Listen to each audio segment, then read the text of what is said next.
Hey guys, it's Wednesday, just a little after lunchtime, and I'm working on the salt spreader on the Super Duty. The one of the idler pulleys is going bad on it, so it's causing it to trip out and not go. So I got to run over and get some parts, and I figured I'd do a cold start. I'm gonna start the old F450 dump here, maybe. This truck has not been plugged in, and it's like 15 degrees, and it hasn't been started in probably 3 weeks.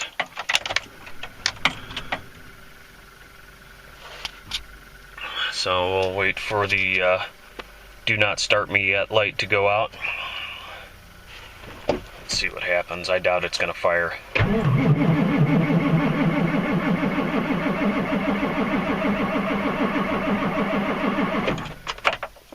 Let's go one more time on the glow plugs. We may have to plug this truck in to get her to fire. I can honestly say I've never had this truck not fire, no matter how cold it is.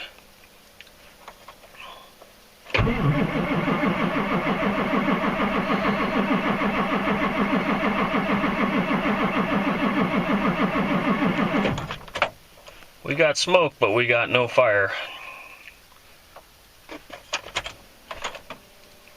Normally the glow plugs, even after the light goes off, stay on until the truck's up to temp, so this whole cycling the glow plugs thing is probably a thing of the past.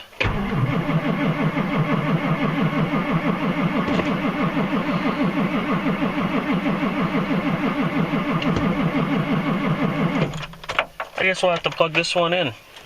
We'll see what happens. I'll catch you in a few minutes here. Guys, while we're waiting for the block heater to warm the old 450 dump up, I'm working on this salt spreader, and this is my idler pulley right here. This was new last season, and it's what I would like to call pretty chunky. I don't know if I can hold this and show you, but it doesn't want to spin too well. So I need to run next door to get provisions to repair that. And while I was doing that, I have this old motor here. Now, believe it or not, this motor runs. I know the bearing plate on it is gone, but it was running. It was just clanking and everything, and obviously you can't run it like that because it's going to fail eventually. And it was running sporadically. Now, what I've done with this, I kept the motor because I wanted the brushes out of it. And the brushes, there's the brush hoods right there, and these caps kind of screw in to go over them. Oop, but they go that way, okay?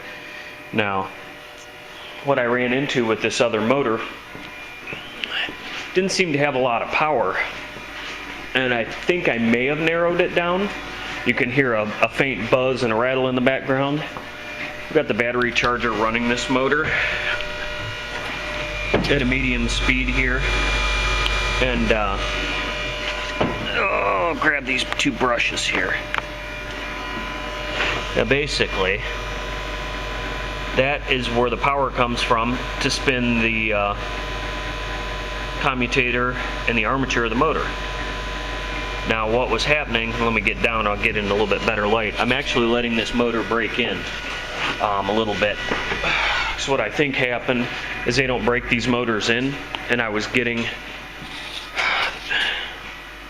the other brushes. There, we got some focus. So up toward the top on one of the other brushes, it was pitted, and it was the only place on that brush making contact with the armature. And when that happens and you don't have good contact, you don't have good current flow.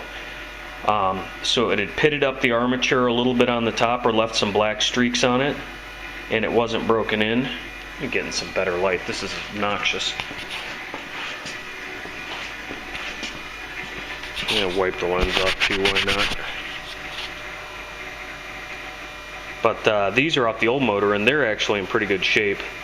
So if this doesn't fix it, I'll pull those brushes out, since these are already kind of seated. What I found was one of the brushes, they've got these little tabs on the side of them here that lock down to hold spring pressure, so that brush is always against the commutator, which is the part that's inside here. I know this is foreign to a lot of people, but it's kind of a quickie lesson on electric motors from me fiddling with them. But down inside there when you spin the motor, there's an armature, and there's several plates on the commutator, which is where these strike, and each one of them is a different pole, and that's what causes the motor to run. You're applying current to that pole, and that in turn goes down into the armature, which has plates on it and windings, and it creates a magnetic field and changes the polarity each time it goes by one of them. And the other problem that I was having is these, let's see if I can get this to lock down in there. Anyway, these tabs on the side of the brushes, you can see right there, actually will seat in those flat spots. Well, one of the brushes in that brand new motor that's only a month and a half old was cocked, so I don't think it was obtaining spring pressure. So I tweaked those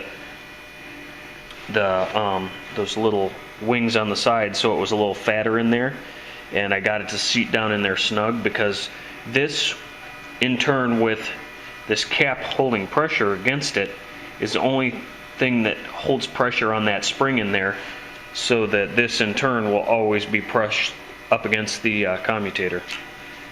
And if that's bouncing around, it's going to arc, and arcing is wasting electricity and not transferring power where it should be. So I'm going to let this electric motor, I guess, quote unquote, break in, so that those brushes will seat a little bit, because the quick on-off bursts of this don't allow for those brushes to seat in properly, and if one of them was already arcing and jumping in there, it would have never broken in and the motor would have never run right.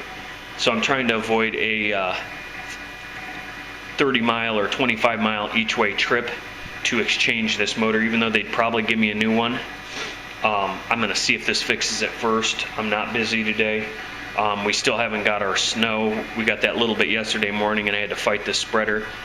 So I'm going to let that break in, and in a couple minutes I'm going to go out and get that dump started, and I literally have to drive 1,000 feet or less, maybe a fifth of a mile, to go right up the road and get another one of those idler pulleys, because when that's binding up, that's what holds belt tension on, excuse the shaky cam guys. That pulley goes right here, and this belt goes around that pulley and the pulley that's on the end of that electric motor. When that's not spinning, it sometimes the belt won't grab at all. But this is all nice right here. It's a little off balance, but it doesn't spin all that fast. I replaced all this in the fall when I cleaned up the whole spreader, and that motor isn't even getting warm, not even thinking about it. Huh. Well, anyway, if that pulley's not spinning, it just adds more resistance to the fact that that's not going to be allowed to spin as fast.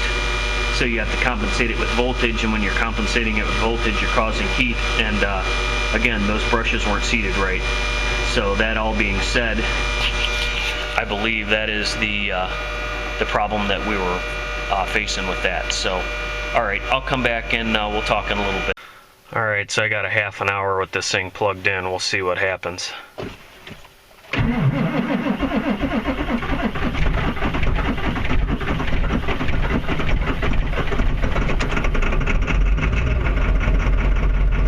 There you guys go. That little bit of heat, yeah, baby. That little bit of heat made all the difference.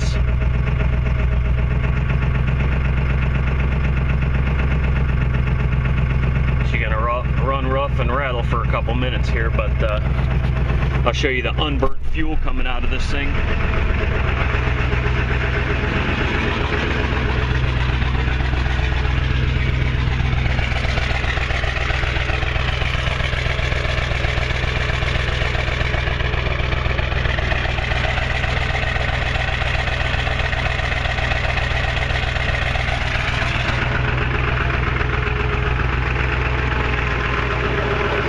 I should have left that truck plugged in. The problem is I don't drive the damn thing every day, and it just sits too much, which is terrible for it, but I just don't enjoy driving it every day, and it only gets 10 miles a gallon, so I'll drive my Super Duty instead. And when the Duramax gets done and I get to working on my Super Duty, then I'll drive the Duramax. So, all right, we're gonna let that girl warm up.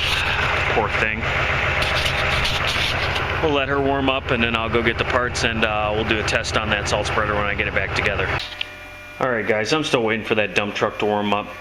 But something I think would be kind of noteworthy to my explanation previous on breaking a set of these brushes in. I don't know if the camera's going to let me show you. Looks like it, but there you can pretty much tell a contact patch all the way down through there and up this side. Not so much on that side, but you know, there isn't a lot of spring pressure on these motors, so I can't expect too much out of breaking a set of brushes in. But there is a definite contact patch over that whole area. And the problem I had with the other one, I had a little contact patch just about that big on both of the brushes.